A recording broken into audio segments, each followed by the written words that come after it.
వాక్యాన్ని పరిశీలన చేసుకున్నాం. ఉత్తర ప్రత్యుత్తరాల్లో చదువుకున్న మాటల నుంచి యెషయా గ్రంథము 8వ అధ్యాయం 16వ వచనం చూడండి. ఈ ప్రమాణ వాక్యములను చాలు ఏం చేయాలంట? ప్రమాణ వాక్యములను కట్టుము, దానిని ముద్రించి ముందు మన వాక్యాన్ని మనం కట్టుకుంటే కనుక, మన జీవితంలో ఈ బోధను మనం ముద్రించుకుంటే కనుక, మనం ఏం చేయకూడదో, ఈ లోకంలో ఎలా బ్రతకకూడదో అన్ని బైబిల్లో చెప్పబడింది. ప్రతి విషయాన్ని మనం అంగీకరించి సాత్వికంతో కనుక వాక్యాన్ని మనం యాక్సెప్ట్ చేయకపోతే వాక్యం రుచించదు. మీ ఆలోచన మారదు, మీ ధోరణి మారదు, మీ ప్రవృత్తి మారదు, మీ ప్రవర్తన మారదు, దేవుని గురించిన ఆసక్తి పెరగదు. కాబట్టి ఈ ప్రమాణ వాక్యము అంటే ఇంత ట్రాన్స్పరెంట్గా ఉంటది వాక్యము అనేది మీకు తెలియాలి. అందుకనే యెషయా గ్రంథము సామెతలు 8వ అధ్యాయం చూడండి. సామెతలు 8వ అధ్యాయము 8వ వచనం.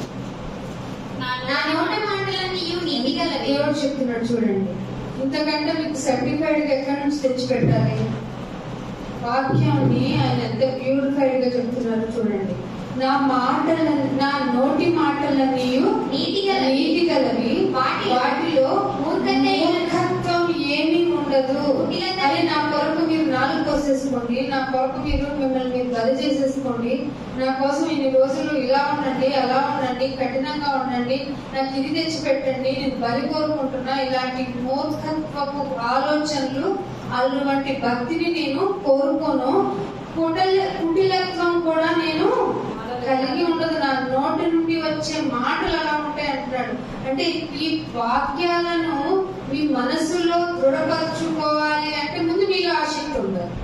అది లేనాడు దీనిలో ఎంత యథార్థంగా ఉంది, ఎంత బాగా నీ మనసుని కట్టగలదు, ఎక్కడి నుంచైనా నిన్ను తప్పించగలదు, ఏ విధంగా అయినా నిన్ను కాపాడగలదు అంటే ఏమి రుచించదు.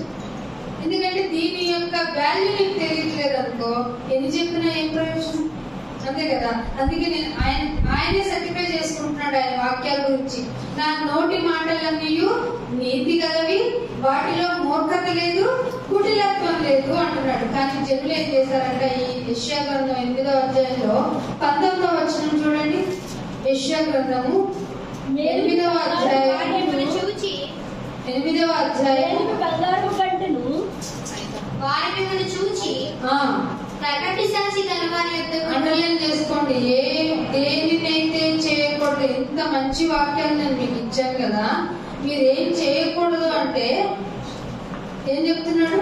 వారు మిమ్మల్ని చూచి గలవారి ఎద్దకును, కిచకిచలాడి గొడుగు మంత్రజ్ఞుల ఎద్దకును వెళ్ళి విచారణ చేయండి.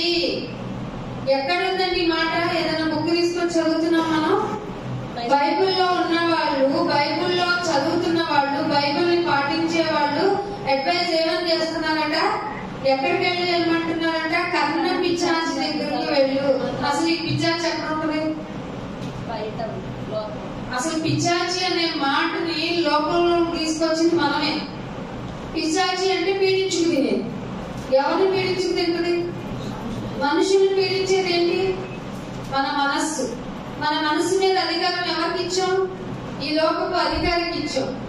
ఈ లోకపు అధికారే ఆ కర్ణ పిశాచి. ఆ కర్ణ పిశాచి అనేది అసలు రూపాన్ని మనం మర్చిపోయి అది దానికి ఒక రూపాన్ని క్రియేట్ చేసి అది మనల్ని బాధ పెట్టుకుంది, రోగాన్ని తెప్పించింది, లేదంటే ఏదైనా బలహీనతను కలగజేస్తుంది, కుదిరితే ప్రాణమైనా తీసేస్తుంది అనేటువంటి భ్రమను కల్పించే విధంగా పూర్వీకులు భయాన్ని పెట్టారు. అందుకే ఏం చెప్తున్నారట? మీరు కర్ణ పిశాచి యొక్కకు వెళ్ళండి, కిచకిచలాడి గొడుగుతా చూసావా, ఆ మంత్రజ్ఞుల దగ్గరికి వెళ్ళి విచారణ చేయండి అని చెప్తున్నారు కదా జనులు. తమ దేవుని యొక్క విచారణ చెయ్యాలా వద్దా? ఇది దేవుడు అడుగుతున్న క్వశ్చన్. అదే మీకు నా వాక్యం ఎంత ట్రాన్స్పరెంట్ గా ఉండదురా, కుటిలత్వం ఉండదు అని చెప్తున్నాను కదా నేను. మీరు ఎవరి యొక్క విచారణ చేస్తున్నారు? వెళ్ళి కన్ను పిచ్చాచి దగ్గరగా పిచ్చికిచ్చలాడే గొంతు వేసుకొని ఏవో మంత్రాలు చదివే వారి యొక్కగా వెళ్ళి నువ్వు విచారణ చేయాల్సింది ఎవరి యొద్దకు వెళ్ళి చేయాలట? దేవుని యొద్దకు. దేవుని యొద్దనే విచారణ చేయవద్దా అనేది క్వశ్చన్ మార్క్ ఉందా లేదా?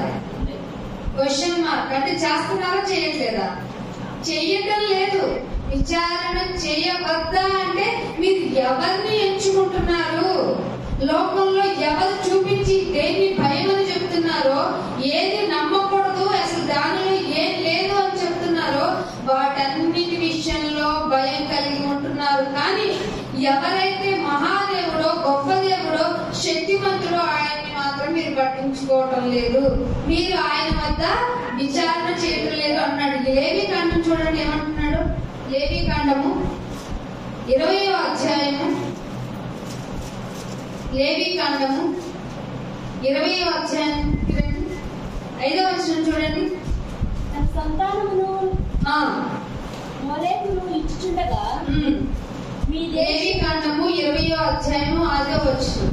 మరియు ఆ మనుష్యుడు తన సంతానమును మరియు ఆ మనుష్యుడు తన సంతానమును మెలేకుకు ఇచ్చుచుండగా మీ దేశశత్రులు వారిని చంపకుండా. మెలేకు అంటే ఏంటనుకున్నారు? గ్రీకు దేవత. గ్రీకు దేవత నిజమా? వారు పెట్టుకున్నదా? మెలేకు అనేది అబద్ధం. ఆ అబద్ధానికి ఏం చేస్తున్నాడంట? ఒక మనుష్యుడు తన సంతానం కడుపులో పుట్టిన బిడ్డని ఇచ్చేస్తున్నాడట. అలాంటి వాణ్ణి మీ ప్రజలు మీరు చంపేయకుండా చూచి చూడనట్లు కన్నులు మూసిపోయిన ఎడల నేను వానికి వాని కుటుంబానికి విరోధిని.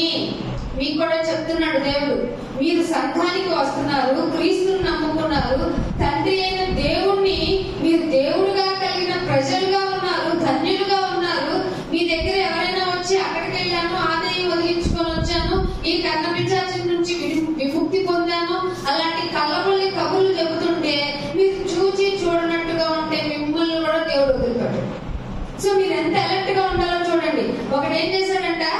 దేవుడు మొలేకు అనేటువంటి ఒక కల్పితానికి తన రక్తంతో పంచుకుని పుట్టిన బిడ్డని, సంతానాన్ని బలిగా ఇచ్చేస్తున్నాడంట. అలాంటి వాడిని మీ మధ్యలో నుండి చంపేయకుండా, అప్పుడున్న రూల్ ఉంటది, చంపేయకుండా చూచి చూడనట్లుగా కన్నులు మూసుకొని ఉంటే నేను వానికి ప్లస్ వాని కుటుంబానికి విరోధినైపోతాను అంటున్నాడు. పైగా వానిని మెలేకుతో వ్యభిచరించుటకు వారిని తరిమి వ్యభిచారం చేయ వారందరినీ ప్రజలలో ఉన్నాడు. ఒక స్త్రీ దగ్గరికి వెళ్ళడమే వ్యభిచారం అనుకుంటున్నారు. కాదు. ఒక విగ్రహారాధన కలిగిన ప్రతి కల్పితమైన ప్రతి దాన్ని మొక్కటం కూడా వ్యభిచారం దేవుని దృష్టిలో. అది డబ్బు రూపంగా ప్రేమిస్తావో, లేకుంటే ఇంకేమన్నా పెట్టుకుని ఆస్తి అంతస్తులు, లేకపోతే ఇంకేమన్నా పేరు ప్రఖ్యాతులు అనేటువంటి మెలేకును నువ్వు పోషించుకుని దానికి బలి ఇవ్వడానికి నీ వంతుగా నువ్వు ఏ రకమైన కల్పితమైన పనులు చేస్తున్నావో వాటిని చూచి కూడా నువ్వు దాన్ని ఖండించకపోతే నిన్ను, నీ కుటుంబాన్ని కూడా నాలో నుంచి తరిమి వేస్తానంటున్నాడు. అదే మీరు కీర్తనలు చూడండి. కీర్తన 106వ కీర్తన చూడండి. కీర్తన 106వ కీర్తన 28వ వచనం. మరియు వారు బయలుదేరును హత్తుకొని బయలుదేరును హత్తుకొని చచ్చిన వారికి అర్పించిన బలి మాంసము. ఏమండి? చచ్చిన ఆయనకి చనిపోయిన తర్వాత ఆయనకి ఇష్టం కాబట్టి ఆయన పేరు ఇది పోసి పెట్టేస్తున్నాం, మీరు కూడా వచ్చి తినండి అంటున్నారట. మరియు వారు బయలుదేరును హత్తుకొని చచ్చిన వారికి. ఎందుకు చచ్చారు? ఇది కూడా ఒక దేవత, వాడు కల్పించుకున్న దేవత. మనిషిని మీకు బాగా ట్రెండ్ అయింది, నరబలు ఇచ్చేస్తున్నారు. నరబలు కూడా ఇచ్చేస్తున్నారు. దేవుడు దీన్ని ఒప్పుకోవడం లేదు. నన్ను మీరు మెప్పించాలంటే మీలో ఒకరు బలి అవసరం లేదు. బలి ఒక్కసారి జరిగిపోయింది. నా కొడుకుని మీకోసం నేను ఇచ్చేసాను. ఇది మీరు మీ మనసులో ఎందుకు పెట్టుకోవడం లేదు? మీరు ఏం చేస్తున్నారు? పైన 29వ వచనం అంటున్నారు, వారు తమ క్రియ చేత ఆయనను కోపము పుట్టి అది మాలో తెగులు రోగం ఎందుకు వస్తుందయ్యా అంటే మీరు అనవసరమైన దానికి బలి ఇచ్చేస్తున్నారు, అనవసరమైన దాన్ని బలిగా అర్పించిన దాన్ని తినేస్తున్నారు. ఇంకొక మాట కూడా చూపించాలి. ద్వితీయోపదేశ కాండం 18వ అధ్యాయానికి రండి. ద్వితీయోపదేశ కాండము 18వ అధ్యాయము 11వ వచనం. 18వ అధ్యాయము ద్వితీయోపదేశ కాండము 11వ వచనం చదవండి. కన్న పిశాచిని అడుగు వానినైనను విచారణ చేయువానినైనను. బాగా ట్రెండ్ కదా, ఎవరో మీ గురించి మీకు జరిగే దాన్ని చెబుతామంటున్నారు కదా. ఆవిడ దగ్గరికి వెళ్తే, ఆయన దగ్గరికి వెళ్తే మీకేం జరిగిందో, జరుగుతుందో, జరగబోయేది కూడా చెబుతానంటున్నాడు కదా. అలాంటి వాళ్ళకి బైబిల్ ఇస్తున్న క్వశ్చన్ ఏమంటున్నో తెలుసునా? రేపేమి సంభవించునో నరునికి తెలియదు తెలియదు తెలియదు. కానీ మీరేం చేస్తారో తెలుసా? కన్న పిశాచిని అడుగు వానినైనను దెయ్యముల యొక్క విచారణ చేస్తారా? వాటి ఫూలిష్నెస్ కదా. దెయ్యముల యొక్క విచారణ చేయువానినైనను ఉండకూడదంటే వాడు సపరేట్ బంగ్లా కట్టి మన రాళ్లతో కొట్టి చంపమని. ఇప్పుడు ఎవరు పెంచి పోషిస్తున్నారు చెప్పండి? దేవుడు ఆజ్ఞ ఏంటి? మీరు ఎవరి యొక్క విచారణ చేయవద్దు. దెయ్యముల గురించి చెప్పేవాడి గురించి గాని, కన్న పిశాచి గురించి చెప్పేవాడి గురించి గాని మీరు వాడిని ప్రమోట్ చేయొద్దు అని చెప్తే మీరు పలోమని వెళ్ళి బాబు ఏం జరుగుతుంది, మాకు ఇలా అయింది ఇంట్లో అని అడుగుతారా? విచారణ ఎవరి దగ్గర చేయాలి? మీరు సజీవుడైన దేవుడి యొక్క విచారణ చేయవద్దా? ఇది దేవుడి క్వశ్చన్ మార్క్. మీలో కూడా బలహీనతలు ఉన్నాయి, మీలో కూడా బరువులు ఉన్నాయి. కానీ మీరు ఏం చేస్తారో తెలుసా? మీకు ఎవరో ఏదో మీ భవిష్యత్తు చెప్తాము అంటే ఆయన దగ్గరికి వెళ్తే నిజం తెలుస్తుందంట, ఆవిడ దగ్గరికి వెళ్తే నిజం తెలుస్తుందంట అని మీరు కూడా వెళ్ళి వాళ్ళని ప్రమోట్ చేస్తున్నారు. దేవుడు మిమ్మల్ని మీ కుటుంబాలకు కూడా తీర్పు తీర్చేస్తాడు. జాగ్రత్త. తెగులు పుట్టించేస్తాడు. జాగ్రత్త. యెహోవా యొక్కని విచారణ చేయవద్దా అంటే దేవుడికి ఎంత కోపం ఉంటే ఆ క్వశ్చన్ అడుగుంటాడు చెప్పండి. అందుకనే అదే 1వ సమూయేలు గ్రంథము 28వ అధ్యాయము, సమూయేలు మొదటి గ్రంథము 28వ అధ్యాయము 6వ వచనం చూడండి. యెహోవా యొక్క విచారణ బాబు చేయకపోతే ఏమవుతుందో అని మీకు క్వశ్చన్ వస్తాయి కదా మీ హృదయాల్లో. దేవుడు ఏం చెప్తున్నాడు చూడండి. యెహోవా యొక్క విచారణ చేయక యెహోవా స్వర్గం ద్వారానైనను ఉరీము ద్వారానైనను ప్రవక్తల ద్వారానైనను ఏమి ఇవ్వకుండా సైలెంట్ గా ఉన్నాడు. అప్పుడు ఏం చేశాడంట రాజు గారు? ఎవరితోనూ బదిలిపట్టలేదు కదా అని ఎవరు పిలిపించాడంట? అందుకు సౌలు కొరకు మీరు కన్న పిశాచము గల ఒక స్త్రీ దగ్గరికి వెళ్ళండి. మనం కూడా మన ఊర్లో ట్రెండీగా ఉన్నారు కదా కొంతమంది స్త్రీలు పురుషులు. దెయ్యాలు మొదలు కొడతారా? ఒక దెయ్యపు యొక్క శక్తి ఎంతో తెలుసా? పందుల్లోకి వెళ్ళి బాబోయ్ మమ్మల్ని చంపొద్దు, పందుల్లో కన్నా పంపించేయంటే అవి ఊపిరి ఆడక చచ్చిపోయి అంత స్టామినా కలదు దెయ్యం అనుకుంటే.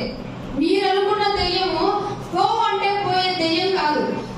యేసు ప్రభు వారిని ఎవరో గుర్తుపట్టే దెయ్యాలు తెలుసా మీకు? ఈ లోకంలో యేసు ప్రభు వారు భూమి మీద నడయాడినప్పుడు ఆ దెయ్యాలు ఏమయ్యా మాతో నీకేంటయ్యా పని, మా టైం ఇంకా రాలేదు కదా నాయన అని ప్లీజింగ్ చేసినాయి.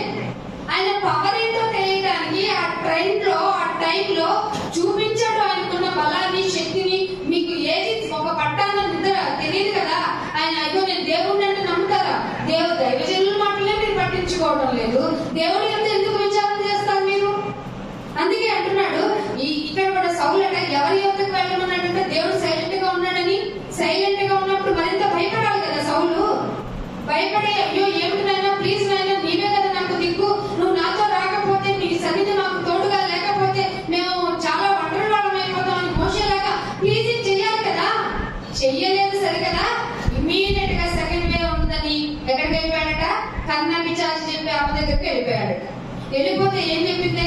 ఏంటి నువ్వు అసలే అందరినీ పట్టించేసావు కదా, నేను ఒక్కదాన్ని మిగిలినా నన్ను చంపడానికి వచ్చావంటే అదేం కాదు, నాకు ఫ్యూచర్ కావాలి చెప్పు అన్నాడట సౌలు. 28వ వచనంలో ఏముందో చూడండి. 13వ వచనంలో చూడండి. రాజు నీవు భయపడవద్దు, నీకేమి కనబడినది ఆమెను అడుగగా ఆమె దేవతలలో ఒకడు భూమిలో నుండి పైకి వచ్చుడా నేను చూచుచున్నాను. అప్పుడు ఏమన్నాడట?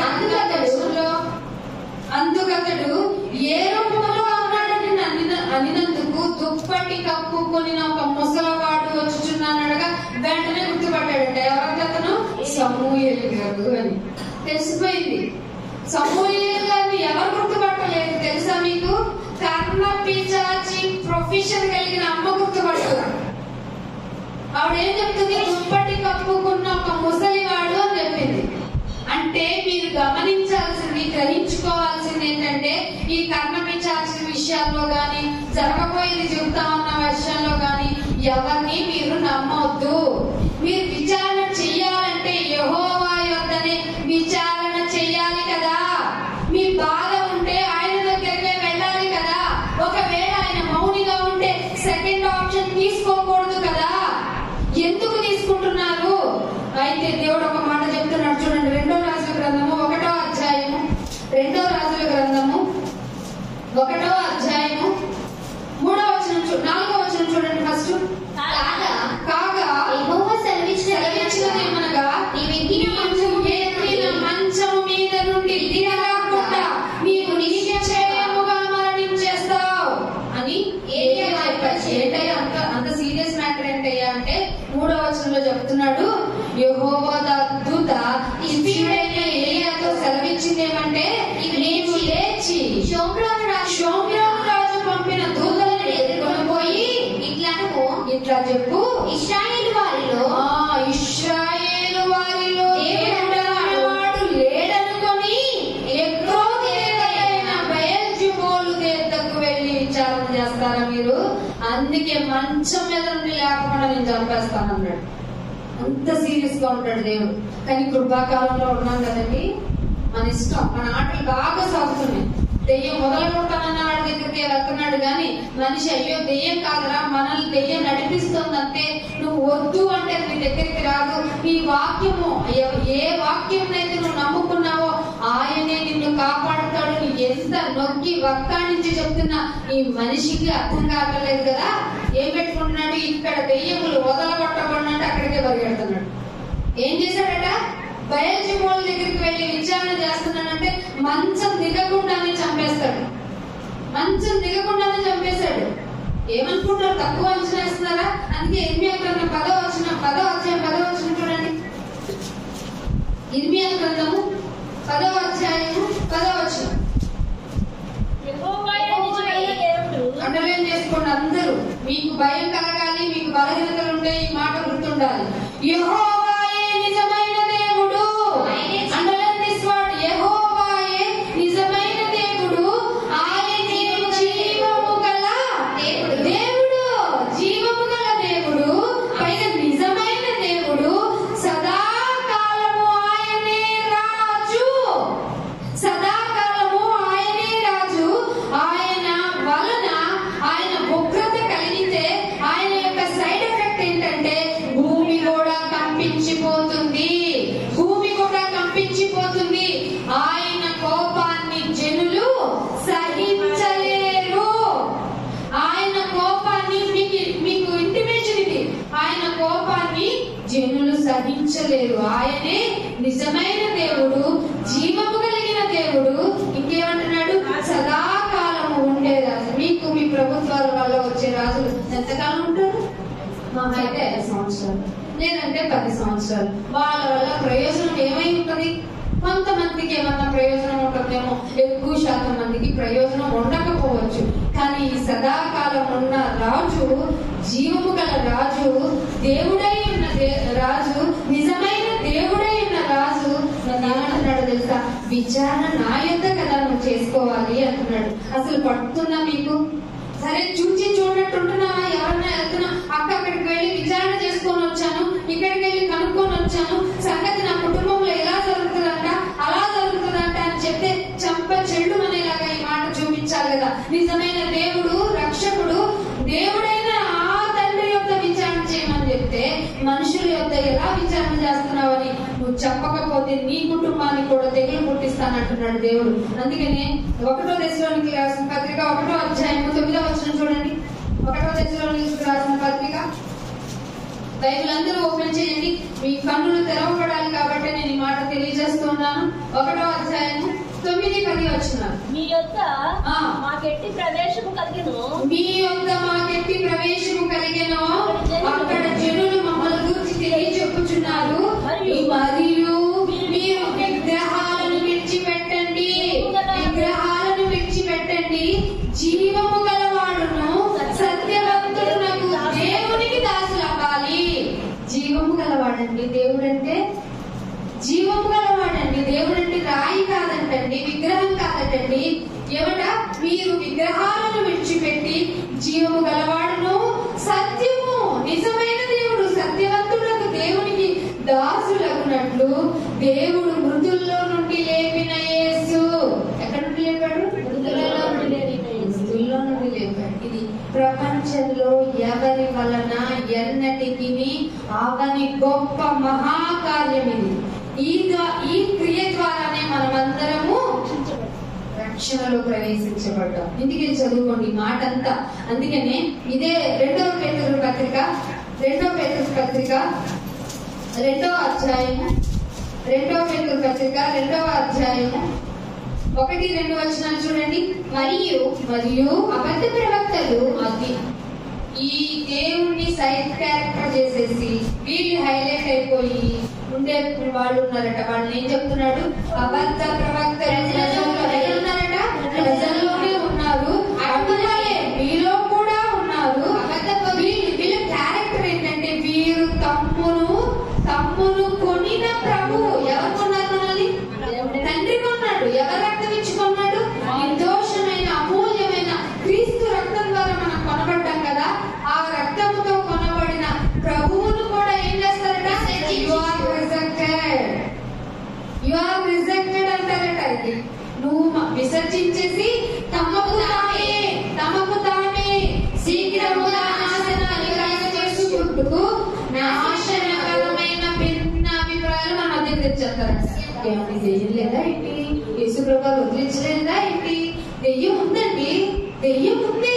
ఆ దెయ్యం ఎలాంటిదంటే నిన్ను పట్టుకుందంటే వదలదు, నేను వదిలిస్తా అనేటువంటి భిన్న అభిప్రాయం. మీకు ఈ పాఠంలో ఈ ఒక్క లైన్ లోనే 3 గంటల పాఠం ఉంది. కానీ మీకు తెలియజేయవలసిన 2 ప్రాముఖ్యమైన విషయాలు ఏంటంటే దెయ్యం ముఖ్యంగా మనిషిని బలహీనపరుస్తుంది కానీ దాన్ని ఏ మనిషి యొక్క ప్రాణాన్ని మాత్రం తీయలేదు.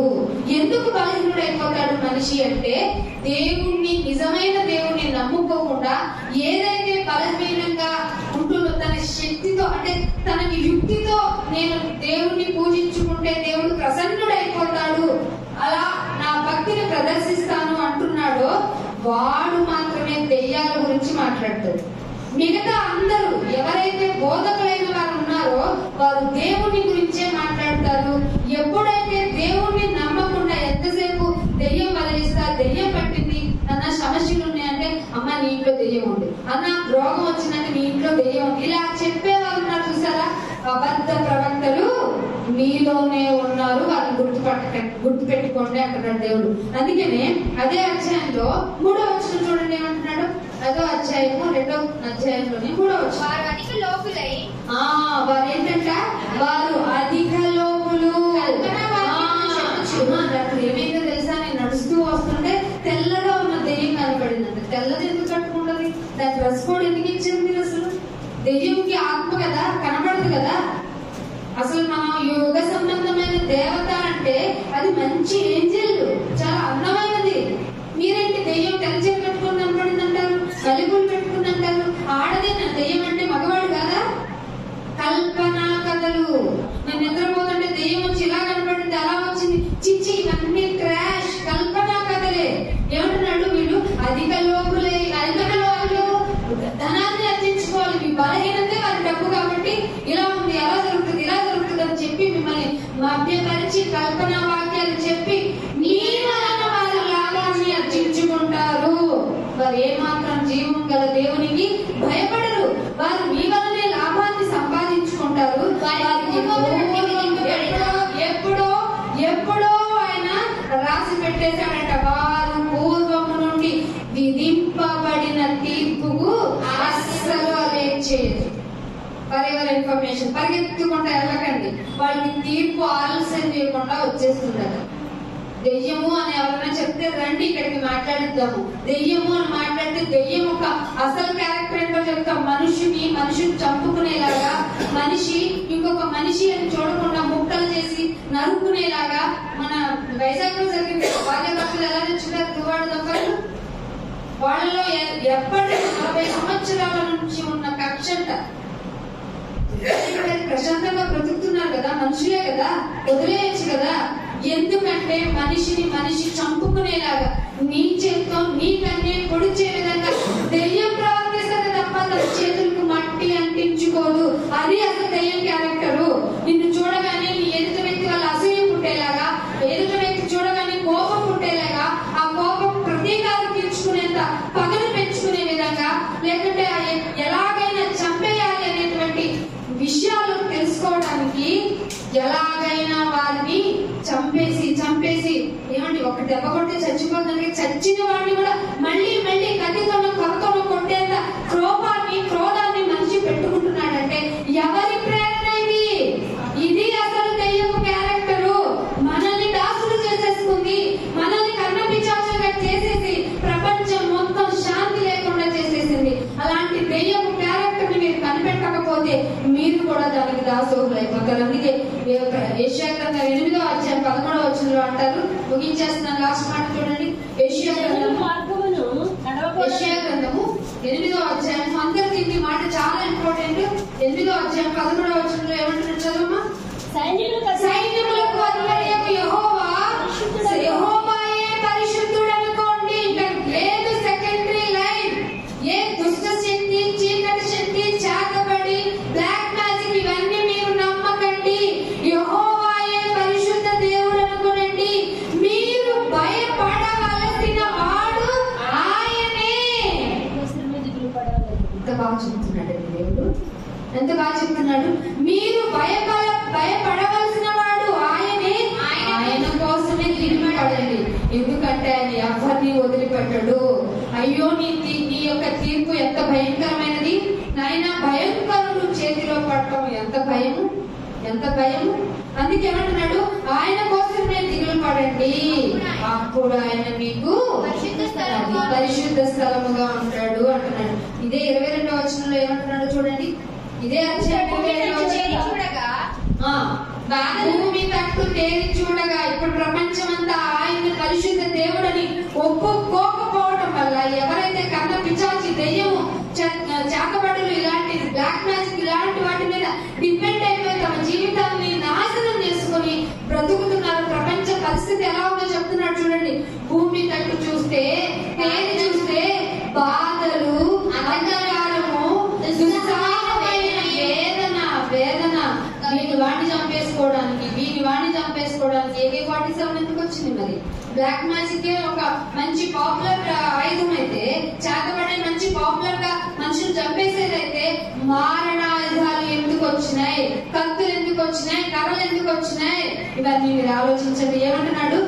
దుస్సాహమైన వేదన కలుగును, వారందరూ గాఢాంధకారంలోనికి వేయబడతారు.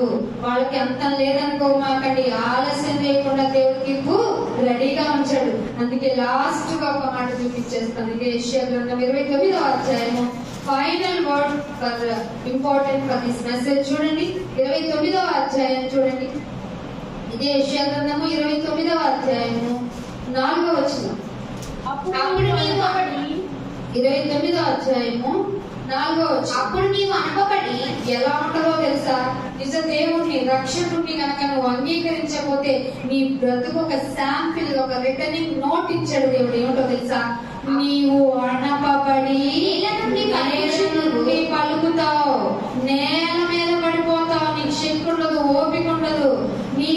నీ మాటలు నేల నుండి కసలాడునట్లుగా. అది కన్న పిచాచి స్వరం ఎలా ఉంటుంది? నీకు ఇష్టం కదా, ఈత కొంచెం వేసుకుని మాట్లాడితేనే భయపడిపోవు కదా, అది నీ టోన్ అయితే అప్పుడు కన్న పిచాచి స్వరం వలె నేల నుండి వచ్చును. ఈ మనకు తల్లి ఎలా ఉంటుంది? ధూళి కనపడుతుందా? ఎంత సన్నగా ఉంటది ధూళిలో నుండి వినపడుతుంది. 3వ వచనంలో అంటున్నాడు, నేను నీతో యుద్ధం చేస్తే ఎలా ఉంటుందా? నా విచారణ చేయవలము, నేను నీతో యుద్ధము చేయించు నీ చుట్టూ శిబిరాన్ని కట్టేస్తాను, నీకెదురుగా కోట కట్టి ముట్టడి దెబ్బ వేసేస్తాను. గుర్తుపెట్టుకో, ఇది గుర్తుపెట్టుకో. నువ్వు చూచి చూడనట్టు, తెలిసి తెలియనట్టు ఇలా చెప్పేవాళ్ళని, వెళ్ళేవాళ్ళని ప్రోత్సహించావా, నీ కుటుంబంలో కూడా అంతే తెగులు వస్తుంది. యెహోవాయే నిజమైన దేవుడు, ఆయన యొక్క కదా విచారణ చేయాలి. ఎంత బాగా చెప్పాడండి. ఎవరన్నా మాకు చేతబడి జరిగిందంట అంటే చిన్నోపి ఏం మాట్లాడుతున్నాం?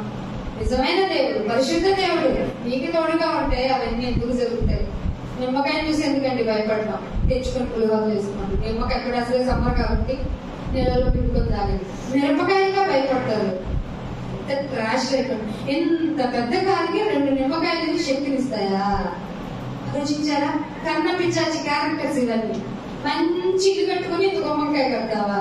దానివల్ల మంచి ఫ్రూట్, మంచి కాయ, దానివల్ల యాంటీ ఆక్సిడెంట్స్ పెరుగుతాయి. బాడీని తీసుకోండి, మంచి న్యూట్రిషన్ అది.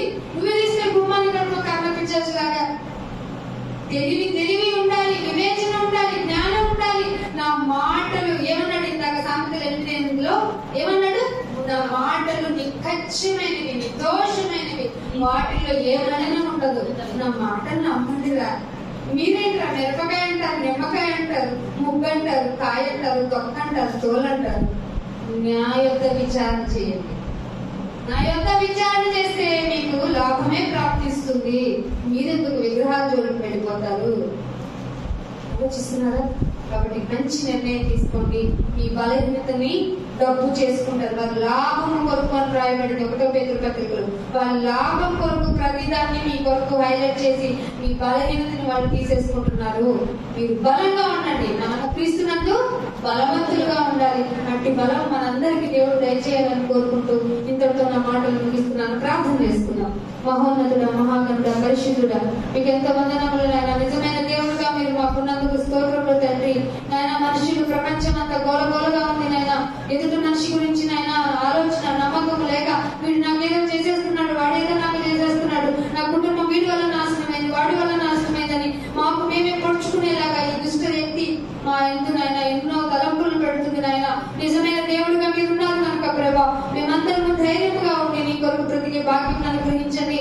మేము కూడా ఇలాంటి చూచి చూడనట్టుగా ఉంటే మాకు కూడా నాయన నీ యొక్క తెగులు వస్తుంది కనుక మేమందరము నాయన వాటన్నిటిని నివారించేటువంటి జ్ఞానం కలిగి నాయన నీ వాక్యములు నేర్చుకుంటూ వాటిలో బలం పొంది నేను అనేక మందికి సాక్షులుగా ఉండడానికి మమ్మల్ని అందరినీ స్థిరపరిచి బలపరచమని యేసుక్రీస్తు వారి అతి పరిశుద్ధమైన నామమున ఈ ప్రార్థన విన్నపం అడిగి వేడుకుంటున్నాను నా పరమ తండ్రి. ఆమేన్. థాంక్యూ.